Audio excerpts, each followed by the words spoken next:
You're standing on a balcony, 10th floor. The evening air is cool, the city glows below you, and everything is fine. And then, out of nowhere, a quiet little voice in your head says, "What if you jumped?" You don't want to. You step back from the railing, your hand tightening on the metal, but the voice already spoke. And now you're standing there wondering what is wrong with you. Here's the thing, it's not just balconies, it's the split second on the highway when a truck comes the other way, and something whispers, "What if I just turned the wheel?" It's standing on a bridge with your phone in your hand. What if I let it drop? It's holding someone's baby, a warm, sleeping baby, and your mind serves up the one image you would give anything to unthink. You would never do it. You love your life. You love that baby. So why does your own brain keep pitching you these little horror movies uninvited? And here's the first unsettling part. This isn't rare. This isn't some broken thing about you. It has a name. It happens to most people alive. And once you understand what it actually is, that quiet little voice stops being scary. Because you're not crazy. Your brain isn't broken. Stay with me. It's doing something much stranger than that.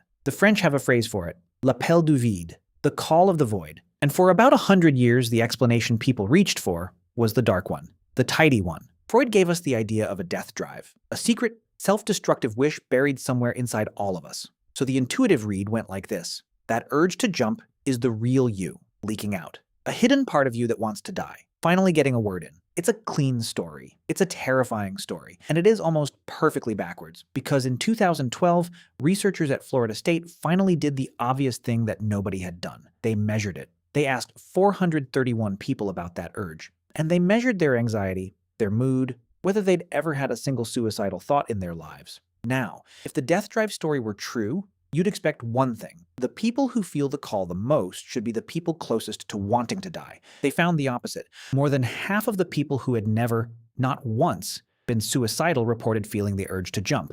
And the people who felt it most strongly weren't the most depressed. They were the most anxious. Specifically, the people most tuned into their own bodies. The ones who notice their heart pounding, their breath going short, and get scared by it. The urge to jump wasn't a symptom of wanting to die. It traveled with wanting to live, with a nervous system working overtime to keep you safe. The researchers put it right in the title of their paper. An urge to jump affirms the urge to live. So, if it's not a death wish, then something in your brain is misfiring in that half second on the ledge. A glitch. And to see it, you need to meet the two characters running the show inside your skull. The first one I want you to picture as a security guard, a twitchy one, in a yellow hard hat. This is your amygdala, the oldest, fastest part of your threat system. It doesn't think. It doesn't do words. It sees a ledge, and it slams the alarm. Adrenaline. Now, that's its whole job, and it's been doing it since before your ancestors had language. The second character is the boss. Glasses, coffee mug, corner office upstairs. This is your prefrontal cortex, the slow, rational part that reads reports and writes explanations for everything you do. The boss is smart, the boss is calm, but here's the catch that makes this whole thing work. The guard is faster than the boss, much faster. The alarm goes off downstairs a full beat before the boss even hears about it. And that tiny head start, that's where the entire illusion is born. So let's do something. Let's take that balcony moment, the one that scared you, and run it in slow motion, frame by frame. Because what actually happens in that half second is not what it feels like. Watch. Frame 1, you reach the edge. The guard, your amygdala, fires instantly. A raw, wordless blast of danger. Back up now. It's not a thought. It's a reflex older than you. Your body flinches back from the railing before you've decided anything. Frame 2. Half a second later, the boss finally shows up.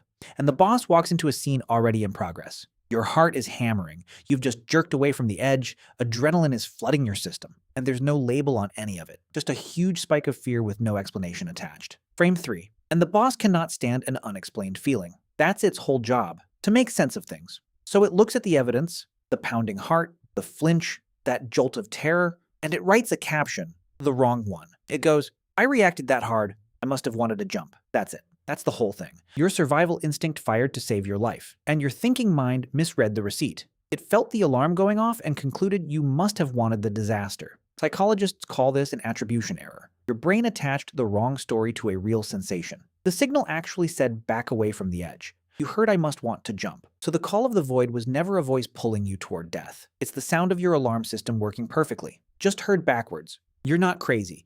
Your brain isn't broken, it's just practicing. And that word, practicing, is the last piece. Because this doesn't only happen on ledges. Zoom out, and you find the same glitch everywhere. What if I dropped the baby? What if I shouted something in the silent church? What if I put my hand on the hot stove? Nearly everyone gets these. One huge study across 13 countries and 6 continents found that about 94% of people report unwanted intrusive thoughts they'd never act on. 94%. That's not a disorder. That's just having a human brain. And look at what these thoughts cluster around. Not random things. They cluster around exactly the things you'd be most horrified to do or to lose. The baby you're holding, the wheel in your hands, the edge you're standing on. That's the tell. Your brain isn't plotting against you. It's running a fire drill. It rehearses the one catastrophe you care most about avoiding, flashes the worst-case image on the screen, so the alarm is already primed if the real moment ever comes. The thought isn't evidence of a dark, hidden self. It's proof your protection system is pointed at exactly the right target. The things you love. Now, one honest note, because this matters.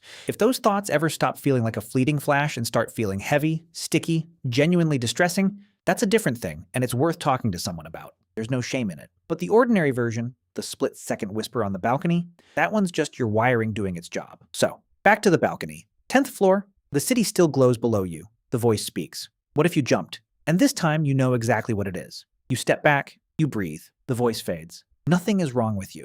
You're not crazy, your brain isn't broken, it's just practicing. If you want more of the strange, quiet machinery running behind your own mind, the stuff nobody warned you about, stick around. Subscribe. There's a lot more where this came from.